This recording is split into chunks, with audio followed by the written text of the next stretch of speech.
పొత్తులో భాగంగా MP MLA రెండింటికి కూడా గాజు గ్లాస్ గుర్తుకే ఓటు వేసి వారిని అత్యధిక మెజార్టీతో గెలిపించుకోవాలని తానే ఇండిపెండెంట్ గా పోటీ చేస్తున్నట్లు తన గుర్తు గాజు గ్లాస్ గా భావించి గాజు గ్లాస్ గుర్తుకే ఓటు వేయాలని ఇంకా కన్ఫ్యూజన్ లో ఉన్న మత్స్యకారులందరికీ సూచించినట్లు టీడీపీ రాష్ట్ర అధికార ప్రతినిధి పిఠాపురం మాజీ ఎమ్మెల్యే ఎస్వీఎస్ఎన్ వర్మ పేర్కొన్నారు.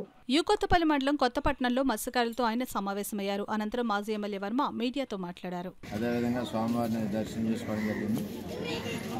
రాబోయే ఎలక్షన్లో పొత్తులో భాగంగా చంద్రబాబు నాయుడు గారు మరి పిఠాపురం జనసేనకి ఇవ్వడం, మనం జనసేనకు సపోర్ట్ చేసి పవన్ కళ్యాణ్ గారిని అత్యధిక మెజార్టీతో గెలిపించాలి, 2 ఓట్లు ఎమ్మెల్యే ఎంపీకి వేయాలని చెప్పి అందరికీ తెలియజేయడం జరిగింది.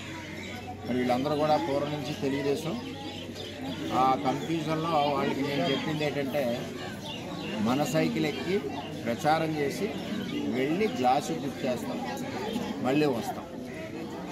అలా కూడా అర్థం అవ్వకపోతే స్వతంత్ర అభ్యర్థిగా నేనే నిలబడ్డాను అనుకోండి, గుర్తు గ్లాసు, ఆ గ్లాసే పవన్ కళ్యాణ్ గారికి, ఆ విధంగా ఓటేయాలని చెప్పి అందరికీ తెలియజేస్తాం.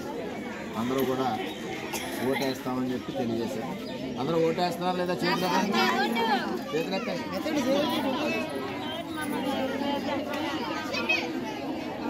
చేత మరి రాబోయే రోజుల్లో ఇక్కడ సమస్యలు కూడా ఉన్నాయి. డ్రైనేజ్ బాగోలేదు, అలాగే ఇళ్ల స్థలాలు లేవు, స్వచ్ఛమైన మంచినీరు రావట్లేదు.